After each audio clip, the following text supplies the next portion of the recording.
one of the things that's really important that we wanted to see more of just before we get into this is not so much your ability to rewrite sentences, but to identify just the specific errors that were here, which most of you did, but a few people, I'm not sure who did what, there's so many of you, but some people just kind of rewrote sentences. So number one, here are the 5 errors that needed correcting. Wouldn't. The contraction would not is wouldn't. And so because you're eliminating, the O in the word not, you are required to have an apostrophe here between N and T. We need to use the word like this, exception. And by the way, can you see my cursor or no? They can't. They probably can't see your cursor, so. All right, I'll do the talking. You do the cursor. Okay. Okay, so exception. Exception with an EX means something that is, aside from the rule. We like apples except on Mondays. Then we like bananas. Where exception is where you are, well, we accept you into the club, we accept you into the collegiate media group. You're welcome here. Then and then. I think most of you did well in this one and kind of know the difference. Than is comparison. Then is a time reference. We take a comma after witnesses along with interviewing detective witnesses because that is a prepositional phrase to a sentence, the rest of the sentence. And this one stumped a lot of people. I think only maybe, one person and 80 of you or whatever got this. Hours is plural, so that's already multiple. So it's redundant. So you don't need to use multiple hours. You could just write the word hours as opposed to 1 hour. I'll just jump in here. We'll talk a little bit more about this, but what we're getting at is word efficiency, right? We want to be able to communicate as clearly as possible with the fewest number of words possible. And so that's why we look out for redundancies. Yeah, I just spent a whole hour and 15-minute lesson plan today. I held class on Zoom, went through all of this, not just writing concisely and getting rid of redundancies and wordy phrases in your writing. Okay. So the second one we got up here, this one was, a lot of people did pretty well on this, but there were still a couple of corrections that got missed. The first one is friends. The way it's written without an apostrophe, the original refers to multiple friends, but what we're really talking about is a single friend whose birthday party is coming up. So the apostrophe here is indicates a possessive. So we're talking about the friend's birthday party. And then the next correction that needed to be made is here right after day. Boy, it's highlighting everything. You see there the period is outside of the quotation mark. Punctuation always goes inside the quote. So whether it's a question mark, period, whatever the punctuation is, always goes inside the quotation marks. And then the next one, there was a period after the party here in the middle. That sentence is an incomplete sentence, although she still had 2 weeks before the party. It's incomplete. It doesn't make sense on its own. And so you replace the period with a comma, and then that requires that she not be capitalized, and you're off to complete the sentence. And then we get down here to the list of things that Julie had to do. And it starts off with a semicolon in the original. That is incorrect. It's just a comma. And so commas are used for lists. And those of you who were with us last time, we made a little commentary about the Oxford comma, which David and I both like, but the AP style guide does not like. And so here after decorations, there is no comma if you're following AP style. We did not grade you down either way for that, because we realize we haven't learned that yet, but make note of that as we move forward. And then the last correction here in this one is the title Uptown Funk. It's the title of a song, so we want to always put that in quotes, kind of setting it apart and letting people know that that is indeed the title.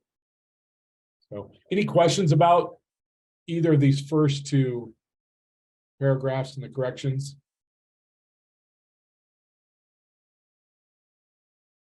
Okay. Okay. Hearing none, let's go on to number 3. Number 3. Okay, so here on the way to his parents' house, we use the apostrophe after the S because we're showing possessive. Parents is already plural. If the apostrophe was before the S, then it would refer to a single parent. If you're looking at both parents, apostrophe after the S, because it's already plural. Which I'm going to use that as a primer to going back down here to the other one that gave a lot of people trouble. Chris's break is also an issue for a lot of people because again, Chris is a single person. Up here, back up at the 90s, we know this, I need to scroll down just a little bit. The 90s, we know this caused some people some problems. Even me, I goofed. Yeah. What's that? Oh, just said I goofed. I was even one of those that caused a trouble there. Oh yeah, yeah, right. So first of all, 90s does not take an apostrophe S because then it would be possessive. It's just 90s music. And you all got the email from Tom explaining the other apostrophe in front. You all got that? Okay, so he explains that.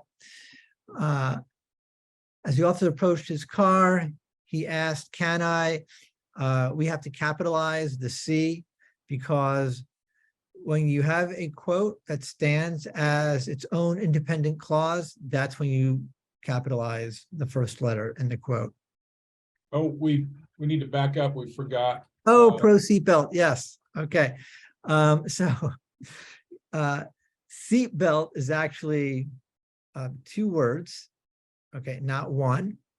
And it does not take a hyphen. Otherwise, it would read as a pro seat. So that doesn't make much sense. So pro is its own word, seat is its own word, and so is belt. Okay. So we do not hyphenate that. And again, here with the word please, punctuation inside the quotation mark. And all right, actually, all right is not really recognized as a word, but rather 2 words, meaning all correct. Everything is fine. That one stumped a lot of people. Yeah, I know it often does. One of the problems with English is that we often speak informally, and that trips up a lot of people when they're learning to write formally. We'll use all right in Twitter feeds and, on our cell phones and those kinds of things. No one's going to call us on that. When's the last time a friend of yours said, hey, there's no such word as ALRIGHT? No, that doesn't happen. Okay. But with formal English, it's 2 words, all right. All right, so number 4, this one was pretty easy. Everyone did really well with understanding their there, and there.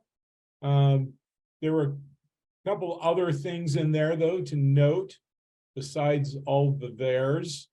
But let's review that really quickly. The first there was correct. There hasn't been much rain. And then the second one actually is not correct because it's referring to the farmer's crops. So again, it's a possessive word. So that's the THEIR is the correction there. And then the next one, starting the next sentence, is a conjunction, or written as a conjunction. That is incorrect because that is a conjunction for they are, and they are some towns. Doesn't make sense, right?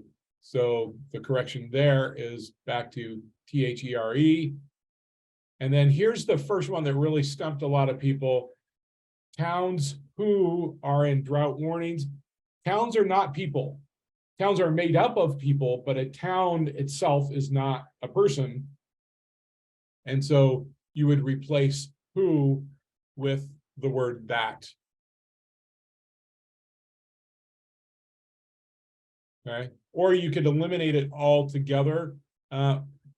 Someone once told me that 90% of that's in our writing can be eliminated.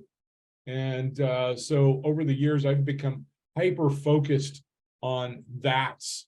And actually, this sentence would read just fine. There are some towns, take out the word are, in drought warnings.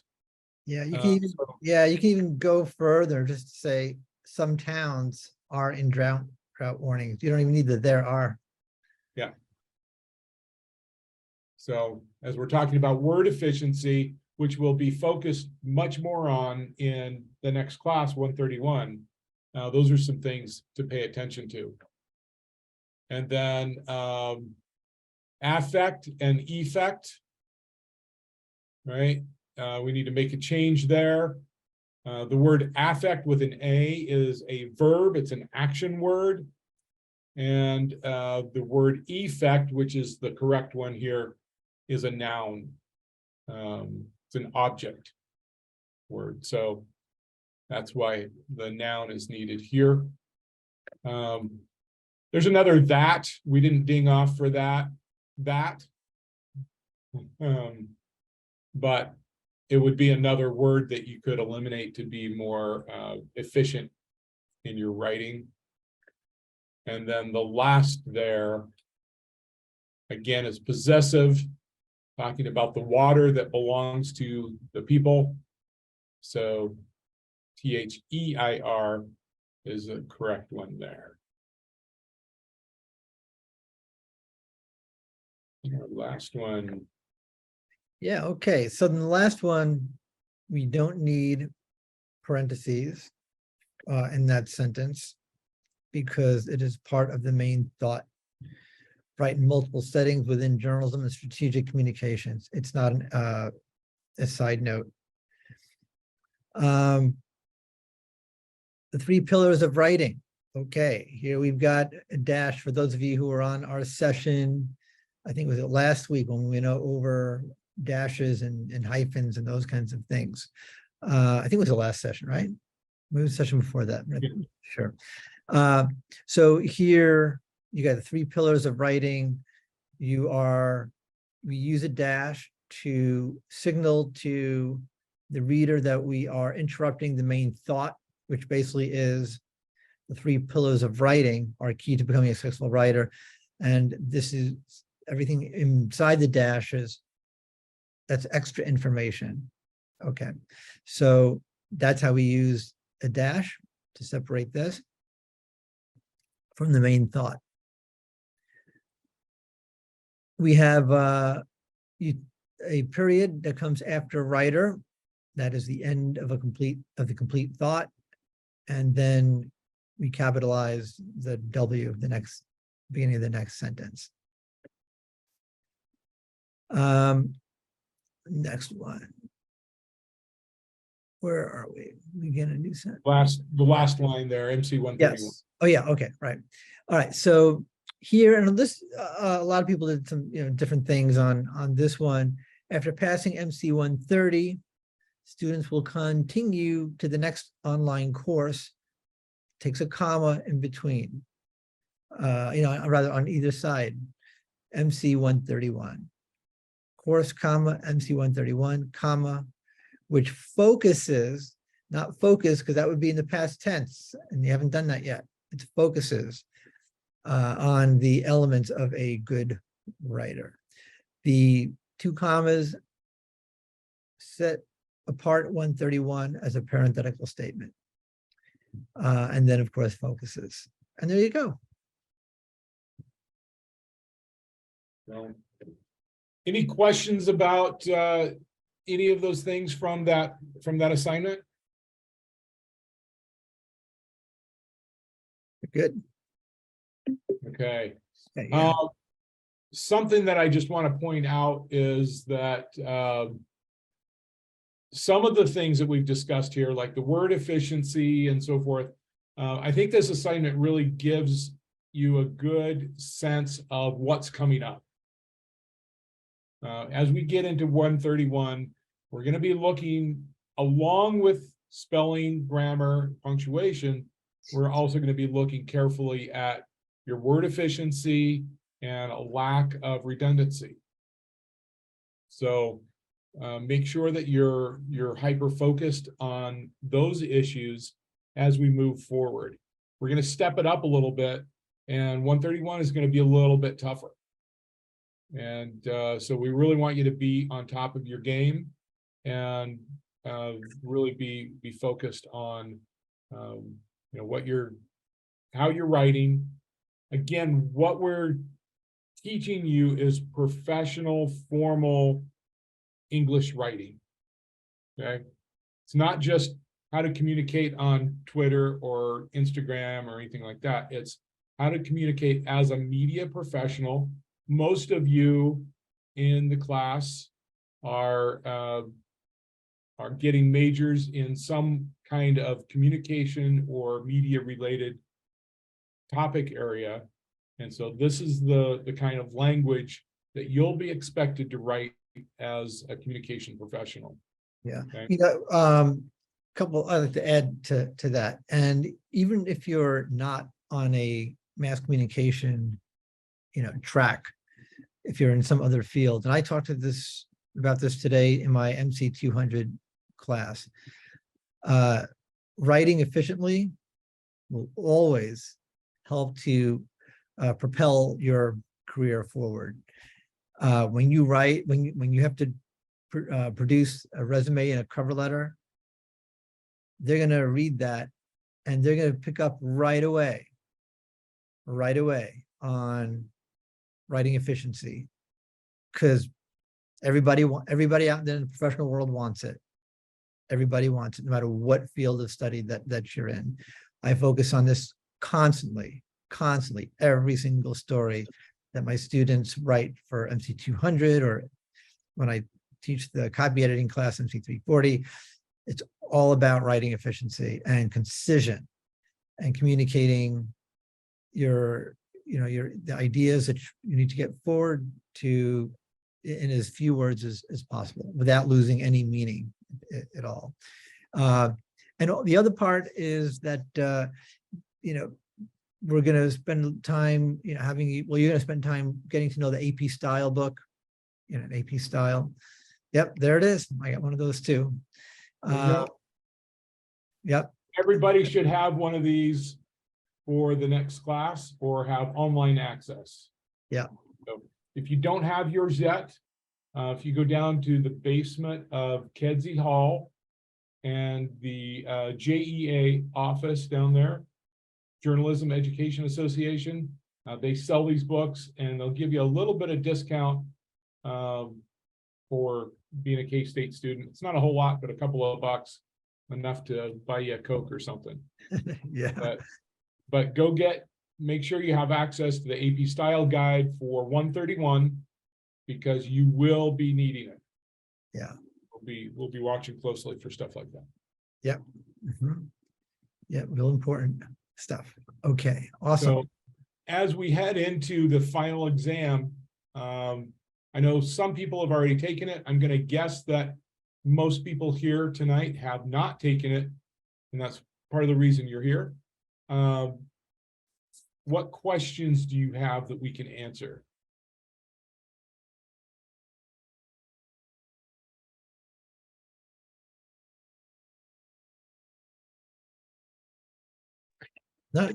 I was gonna ask, what are some is there any good practice tests or anything that we can use online to kind of help us prepare? Do you guys have any specific websites that would help us with it?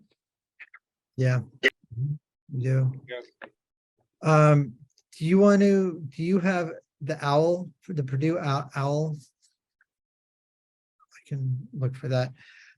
Purdue University, they have what's called the Purdue OWL. It's a bunch of online tutorials for writing, and it's free. It's free, and it's really good. I can try. Also, to add to that, last week I sent out an email with a website that has kind of breaks down all the different parts of language. You have to be a little bit careful with that one because it is based on the Chicago manual style of writing, which is different than AP style. There's a few intricacies in there that are a little bit different, but if you're looking just at things like grammar, spelling, punctuation, those things are pretty much universal. So those are two really good websites for you to use: the Purdue OWL, and then that one that I sent out, trying to remember what it was. I'm gonna put. I have a. I'm gonna put this in the chat. Link. There you go. If I can share my screen, if I can bring that back up. Hold on. Here it is. Great. And the Purdue OWL follows AP style, so that's. Yep.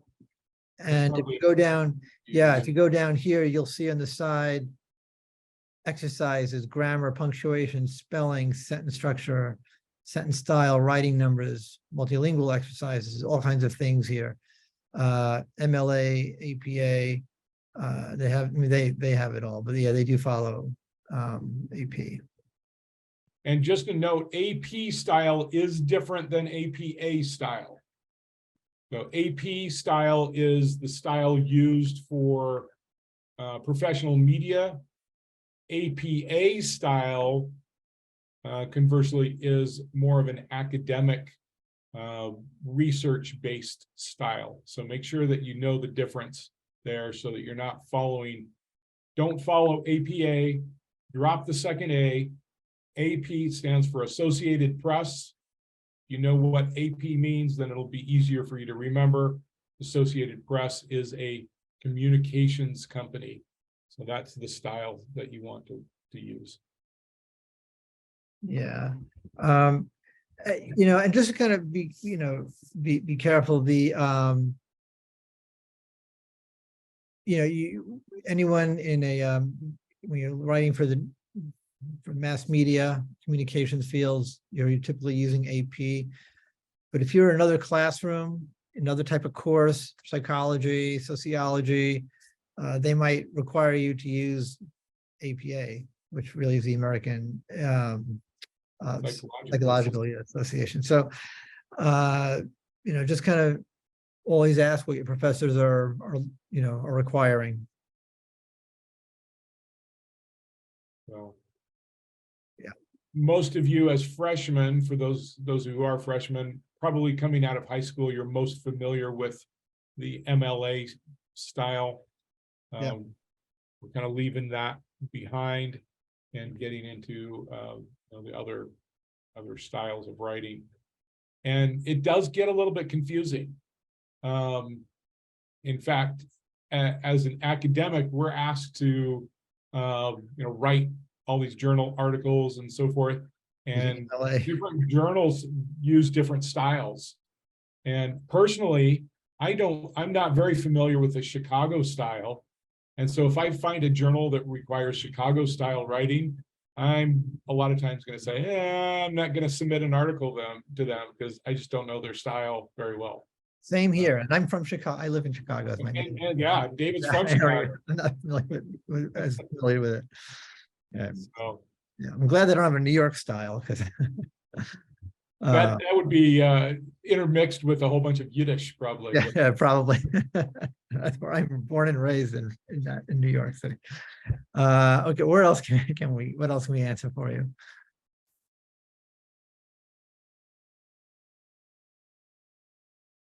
Nothing else?